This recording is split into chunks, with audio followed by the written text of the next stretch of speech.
Nagkamali pa nga ata kami ng desisyon na inuna naming puntahan yung Jurassic Jungle Safari. Kasi naman, grabe naman talaga yung gulat namin doon. After nga namin doon, dito naman kami pumasok sa may Dino Trail. Dito naman sa loob, marami kami makikita mga dinosaurs dito. Iba-iba nga yung makikita mo rito at marami pa mga scientific na tawag at explanations. Kasi naman sa part na to, walang masyadong kakaiba bukod sa madidiscover mo yung iba't ibang tawag sa mga dinosaurs. Meron sila mga display na malalaki at maliliit at mamamangha ka talaga sa mga designs. Tanghali na ito, kaya naman tirik na yung araw, buti na lang talaga dala ko itong sun out sunscreen ng Tiny Buds. Sa sobrang excited namin, hindi na nga kami nakapaglagay bago rumampa rito, kaya yan, naglalagay na ako habang naglalakad. Sa ito, sa pinaka main attraction nila dito, kaya lang si Teo takot na sa dinosaur, kaya ayan, umiiyak. Malawak at mahaba nga pala itong trail na to. Sa loob nga rin pala ng trail na to, marami mga robotics na dinosaurs dito.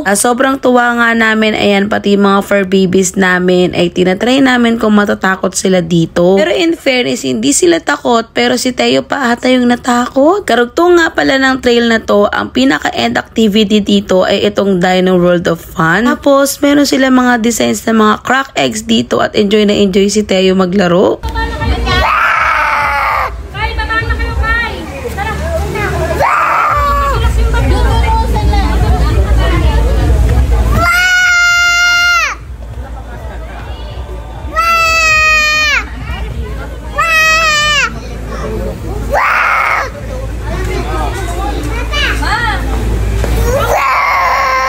Tuwang-tuwa siya na nakikipaglaro ng hide and seek. Ito nga muna yung ginagawa namin habang naghihintay. Sa init ng panahon, di nga maiwasang mag-amoy pawis, kaya nag-spray ako na baby cologne kay Teo. At ito nga yung may baby dragon cologne ng Tiny Buds. At syempre, ito nga at nag-apply ulit ako ng sunscreen. Favorite ko na nga itong sun out sunscreen ng Tiny Buds kasi wala siyang naiiwan na white cast kapag ina-apply mo. Pwedeng pang adult at pwedeng pang kids. Waiting nga pala kami dito habang naghihintay sa susunod na schedule ng Dino Show. Medyo na late kasi kami ng konti kaya hindi kami nakaabot. Buti na nga lang ilang minutes lang din kami naghintay. Eto nga nakapasok na kami sa loob. Ganap nga kami na magandang pwesto agad ng upuan dahil pinapaupo na nga kami. Medyo nakakakaba na nakaka-excite kasi hindi namin alam kung anong mangyayari dito sa loob. Miski nga itong ating birthday boy excited na nga. Nakakatawa dito kami sa part na to naghihintay dahil akala namin doon sila lalabas. Pero maling-mali kami, it's a prank pala dahil dito sa may parang wall design lalabas ng mga dinosaurs na to.